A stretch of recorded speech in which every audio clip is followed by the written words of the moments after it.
Okay, it is February 7th, bringing you a Lake of the Ozarks fishing report brought to you by James and Denise Dill Guide Service. Lake conditions right now is 656.9, right? We'll just say 657. So it's about 3 foot low. If you've watched the generation from Ameren this week, you've seen they really ramped it up on some days and then kind of slowed it down. Like just the other day, it was 30,000 cubic foot per second, and then they slowed it down, kind of intermittent, 15, and then down to maybe a couple thousand. So it's kind of all over the place. How much the fish really react to that in the winter, I'm sure the current moves them and positions them, just with the current being on and off. It's just their nature, and they'll just react to it.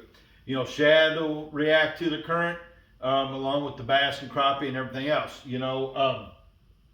The lake temperature, it's going to be from 36 to 41, kind of.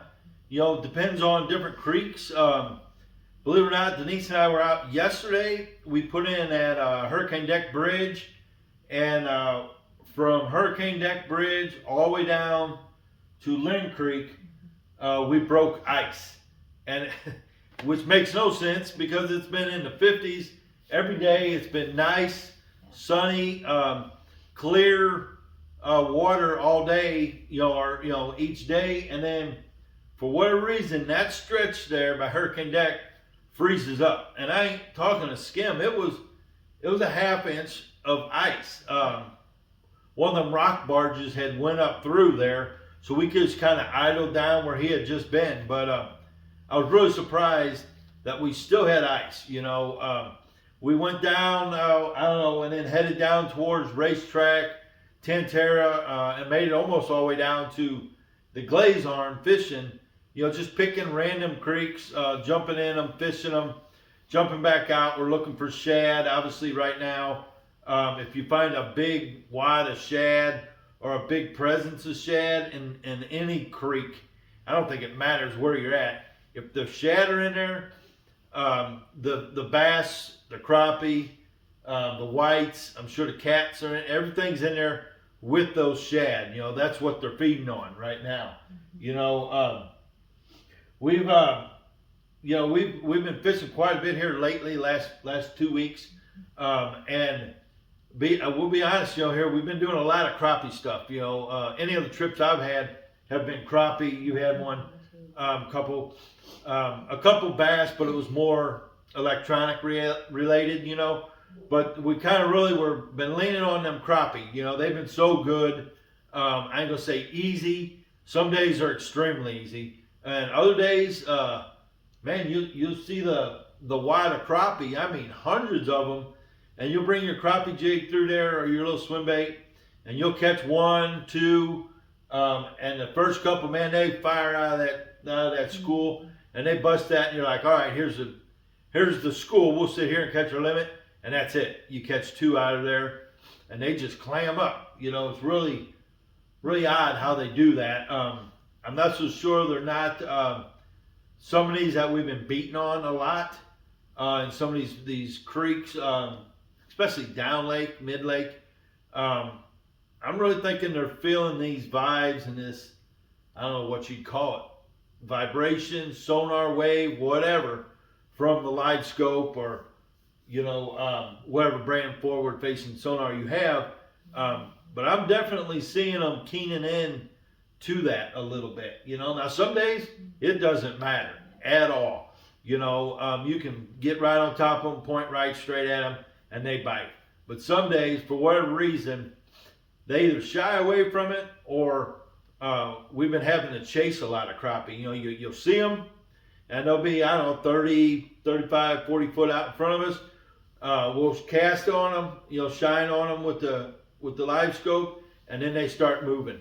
And we just got to chase them down through the cove, and they'll move over right, left, but usually they'll they'll just start swimming, and you just kind of gotta keep going with them, keep up with them. You know, crappie, like I said, crappie's been great.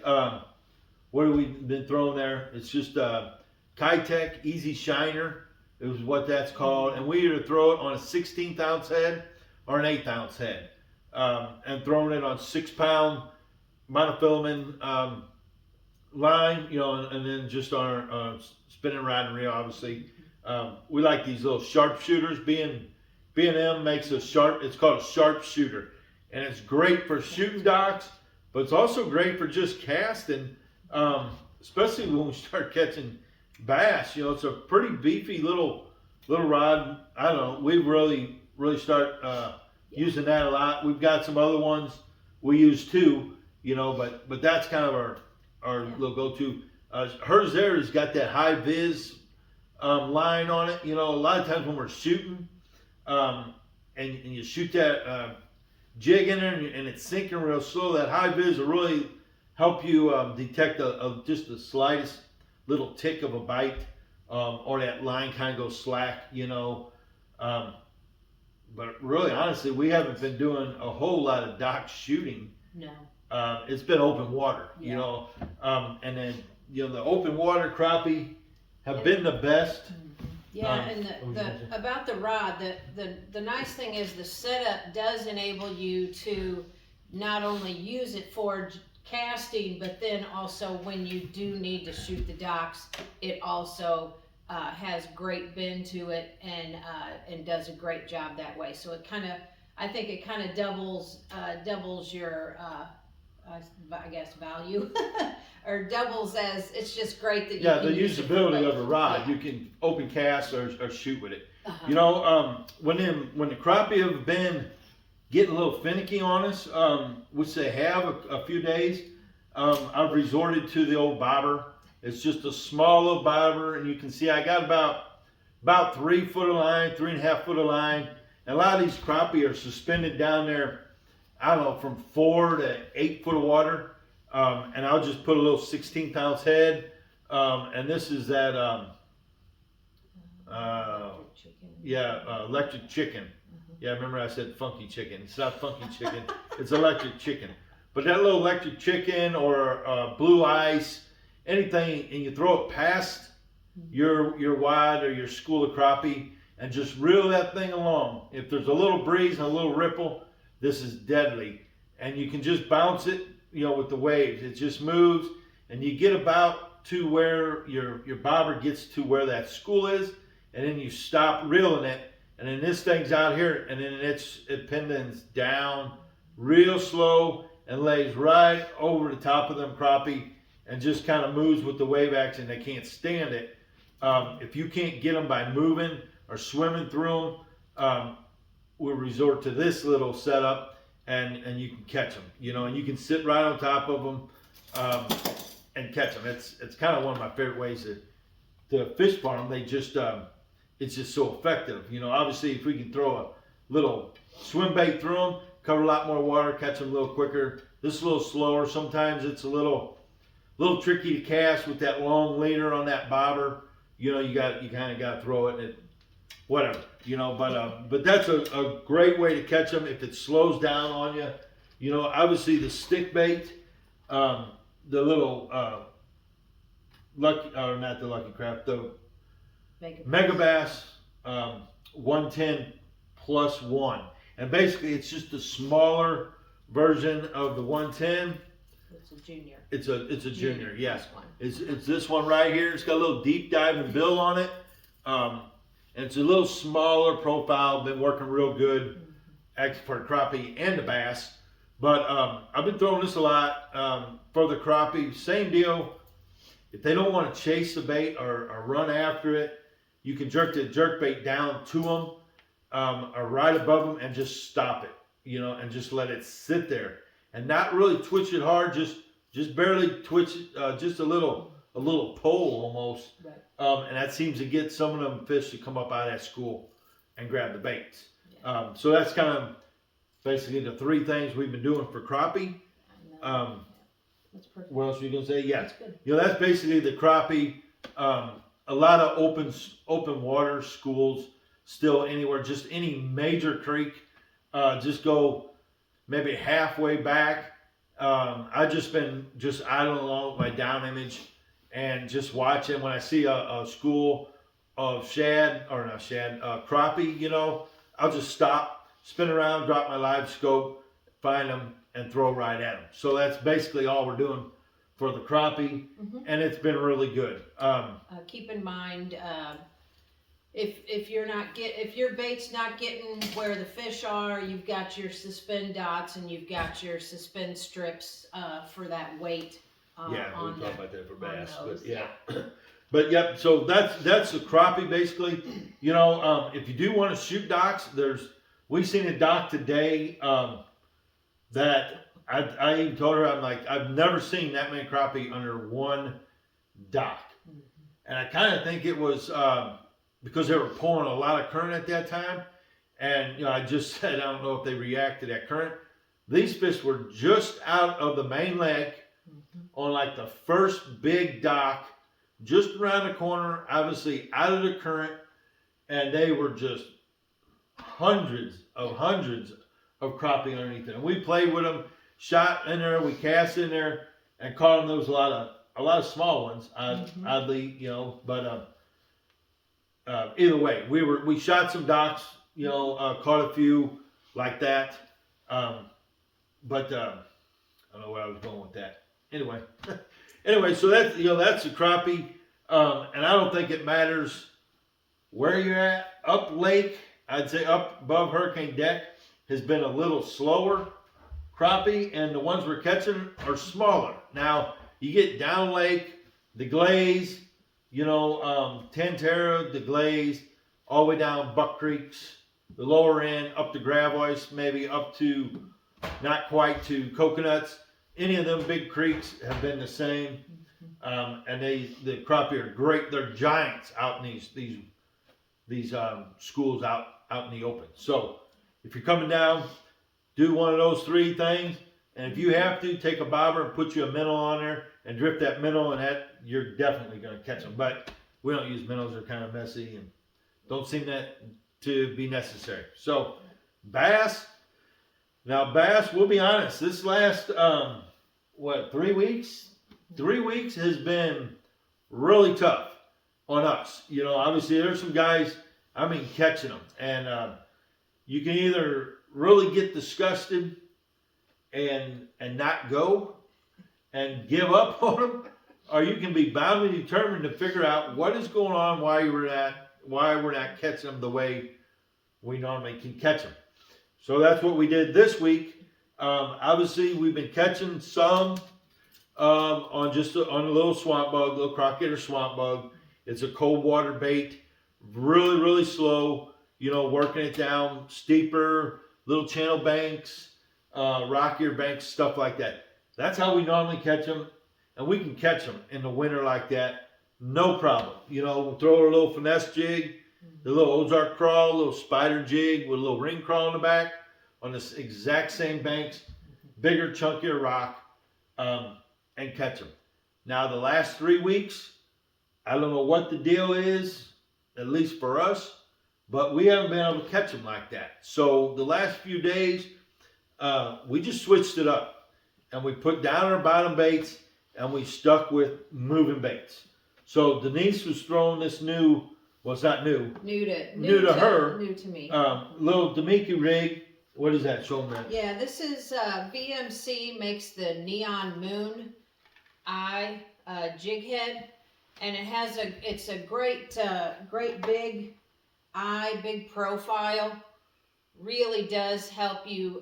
You're able to watch your bait on live scope, and it does also have this keeper here, which also keeps a hold of your jig real well. So you can go and use your baits a lot of times all day, the way this setup is. Like she was saying, I think this head profile, bigger, rounder like that, seems to pick up that live scope a lot better. We've been able to watch it a lot better than just the normal little lead head. So Yeah. anyway, what are you putting on the back So of it? I'm putting on it's called the tiny fluke, and that's the bait fish color. Now of course you've got 3 or 4, there's obviously different colors. Even the jig heads, they come in yellow and all different kinds of colors.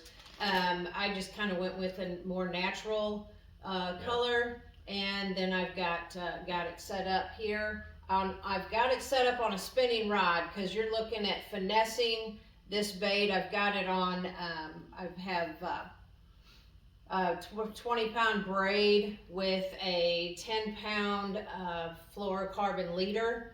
And this year I'm working this bait right off the bottom, and the big profile with this head, the eye, you can really see and kind of work that bait all along the bottom, just right off the bottom. And it's been that's been the critical thing here, and we found that a lot of fish, the majority of fish that we're catching, at least the last few days, when we finally started to kind of turn the corner and kind of really figure them out as far as a consistent bite, these fish have been from, I don't know, say 10 to 14 foot of water. You can't go down the bank and beat the bank and catch these fish. We just cannot do it consistently. Are there days they move up and bite like that? Absolutely, I'm sure there is. We haven't been finding it. Our consistent bite the last 3 days have been 10 to 14 foot of water on flatter points. Big, long, flat points. No drop, no contour change, no big rock. All the stuff that normally we're targeting and catching them on, and that's coming. It's going to come back, but I don't know if it's because that water temp dropped so drastic a few weeks ago when we had that deep freeze. It went from 45 to frozen in a week. I mean, and that was quick. And normally they'll just load up on these steep banks, but these fish just kind of are just laying on the bottom in 12, 14 foot of water. Like she said, it's real critical to watch your baits come not on the bottom, but just off the bottom. Almost, they blend in and then they come off of the bottom. And she's been throwing this little bait, and it's been really effective. Yesterday caught several keepers on it, caught a few on it today. And believe it or not, I've been switching it up. And boy, I've become a pretty good fan of this old Alabama rig. I know a lot of people are like, yeah, you should have been throwing it all along, which I've been throwing it for years, just like everybody, just not consistent. But this is that Hog Farmer. This is my favorite. I mean, there's all kinds of different brands out there. The Hog Farmer, I really like it. Like I said, it's got that split ring on top. You can collapse it, slide this down. It keeps it for when you store it or put it away. It's got great wires. I haven't broke one yet. Some other brands, when you move them around or bend them or catch a few fish, the wires break. So, and I've had this thing hung up a few times the last few days, and I'm in an aisle pole on it, and I don't break the wire. I'll straighten up like this. Here's my wire hook, the Crappie Gator wire hooks. This one in the middle, that's usually where it's hung up on, and I'll just pull it steady. That thing just kind of opens up, and here it comes loose. I haven't lost it. This is the same one I've been throwing. But this is the full-size Hog Farmer. I've been throwing it with the Reaction Innovation Little Dipper, it's called. This one's called Bad Sexy. That's this middle one. It's got a little chartreuse on it. The others are more of a natural, I don't know if I can tell you color, but I just call it like blue ice. It's got a dark back and a white gray belly. Looks just like a shad. And I've been throwing this thing out. Obviously the live scope has been the key. Without the live scope, we don't catch any fish the last few days. We don't. I mean, just straight honest with you. We love our bottom baits. We love our jigs and swamp bugs, and they're going to have their time here real soon. But right now, we've been targeting fish, like I said, in 14 foot of water. You can see them down there. They're not high off of the bottom. They're on the bottom, and you'll see a little brush or a little stick up, maybe a little rock pile. It ain't much, and you bring this Alabama rig just over the top of it and help shoot up off the bottom. That little swim bait, just swimming in along, and when they're ready to go and get it, they come and get it, and it's been a lot of fun.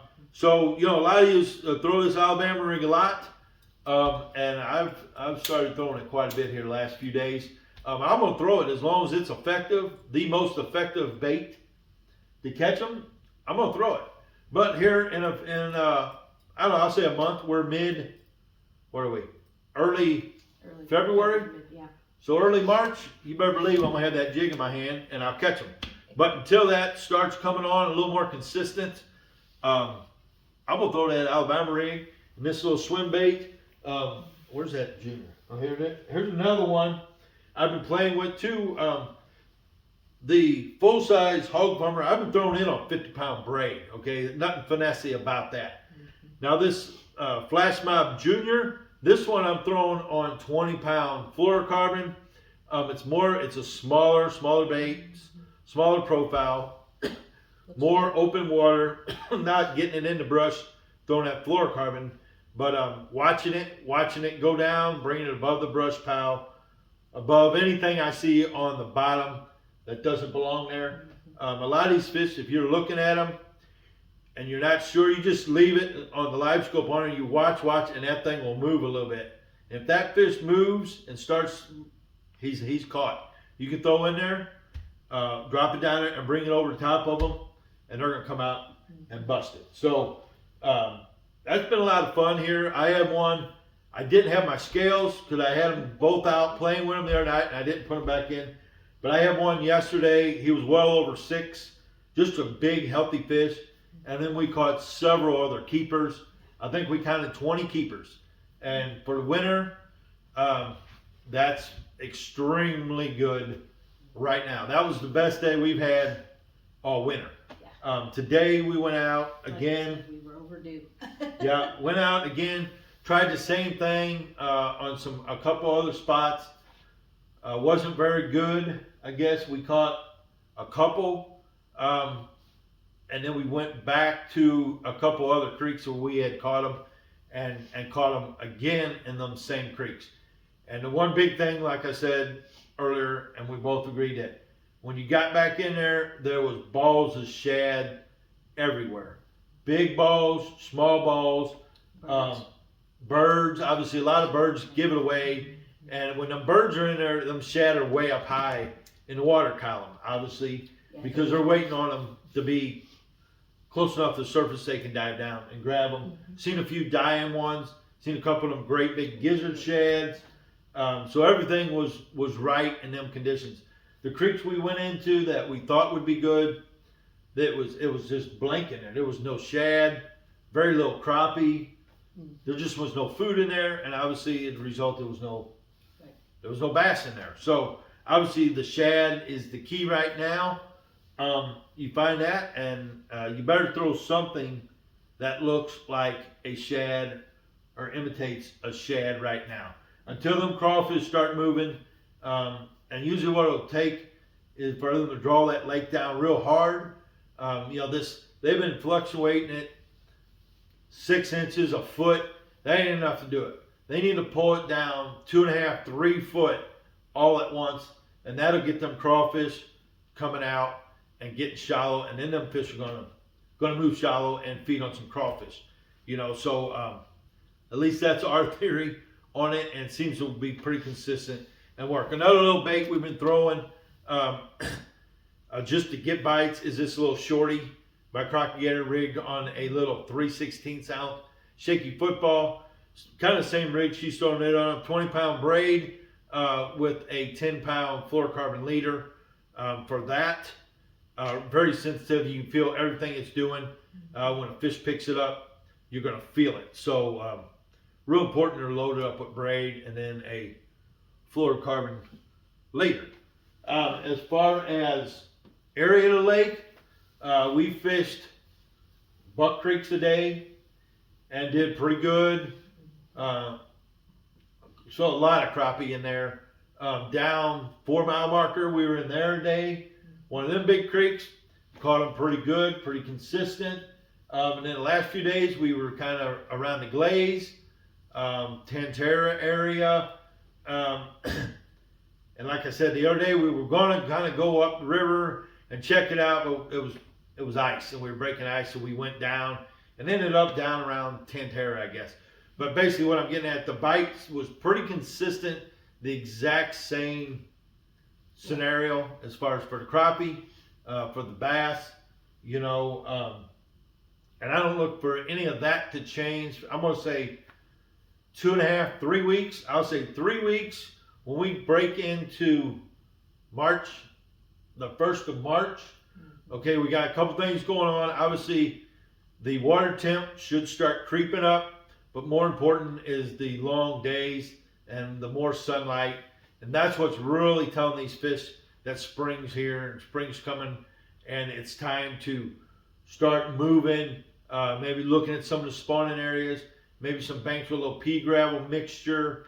And they're going to start coming up to the banks, getting into that sunlight a little more, maybe feeding on some crawfish that might start coming out, you know. Things will really change.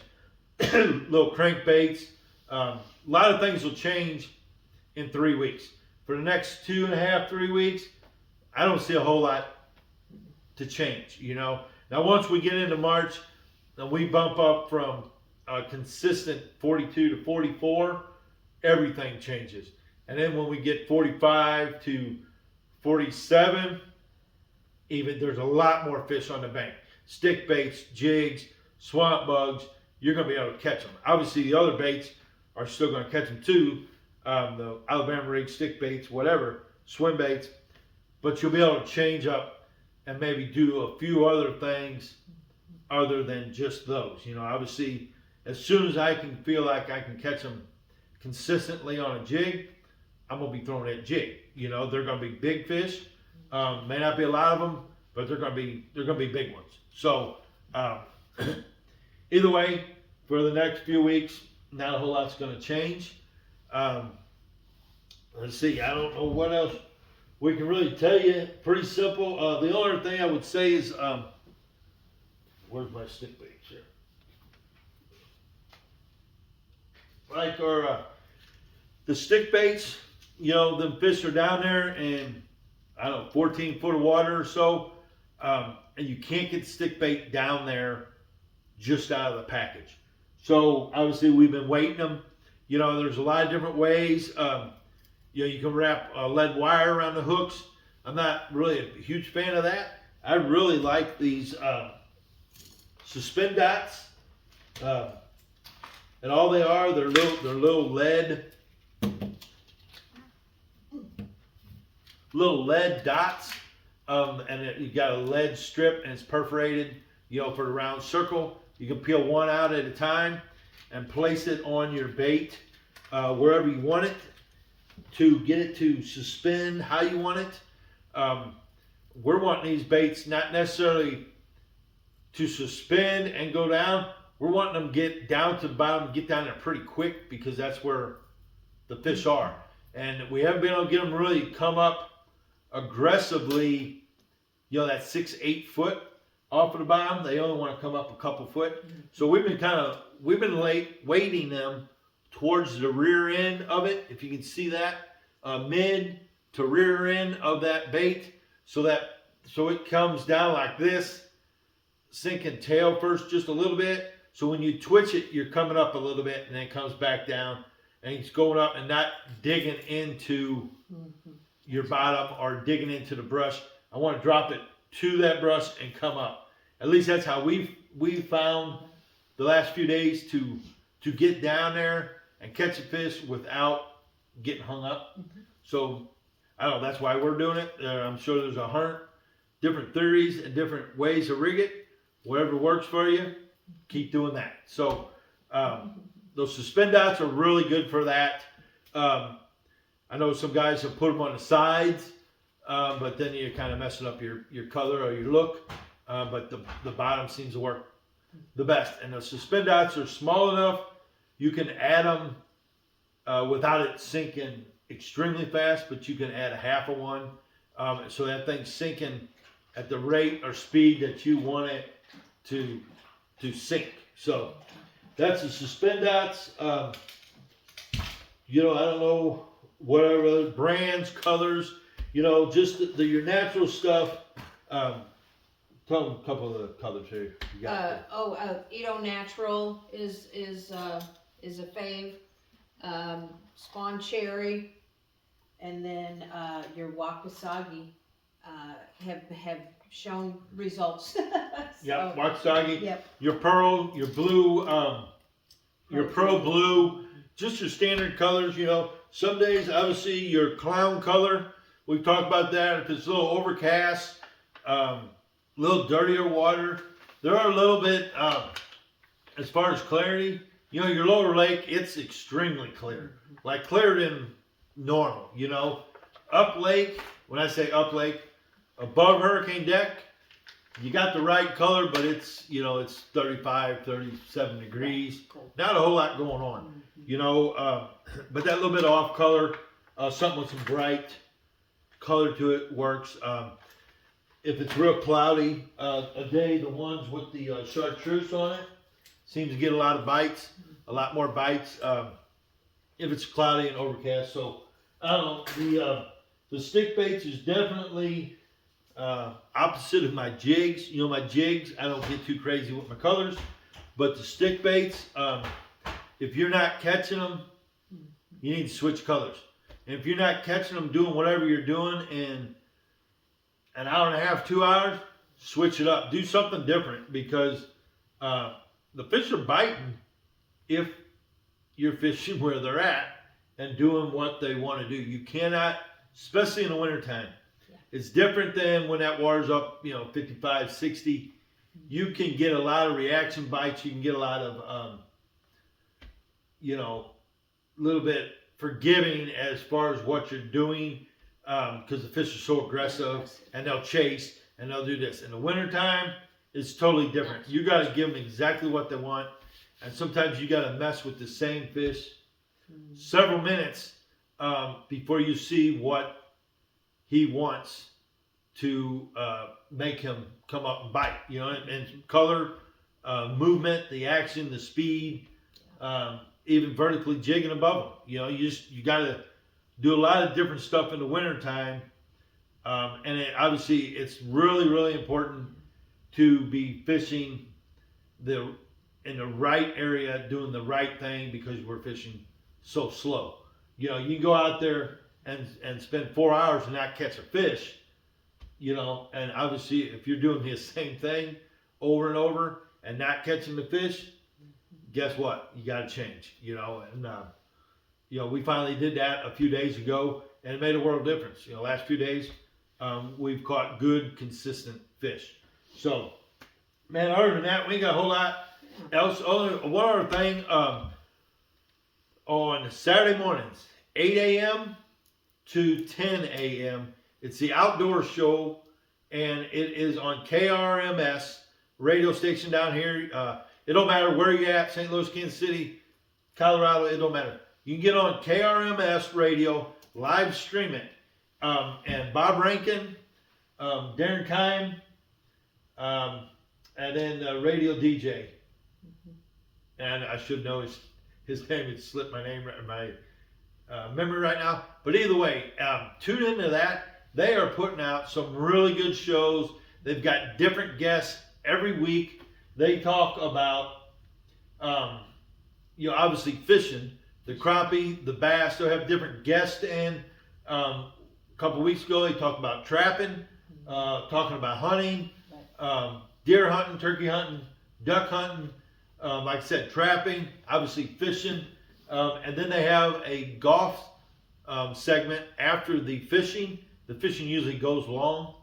But I'm hearing it's the #1 rated show, or #1 ranked radio show down here. So that's a lot to be said for Bob Rankin and the other guys that are doing it. They do a great job.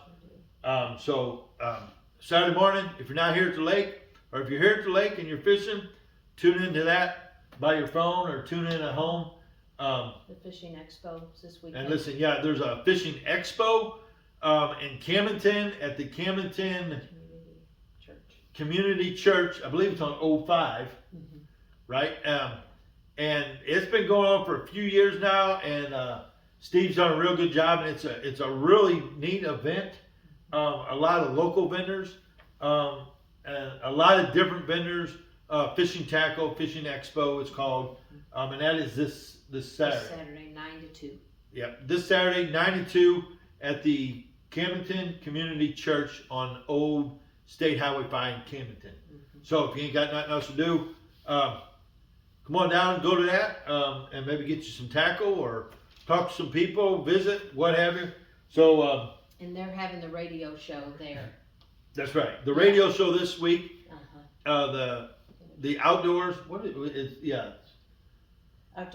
outdoor show from KRMS is going to live stream from the Fishing Expo this week. So other than that, you can tune into that every Saturday. It's a really neat show. Keep you up to date what's going on down here. Also, one other thing I want to add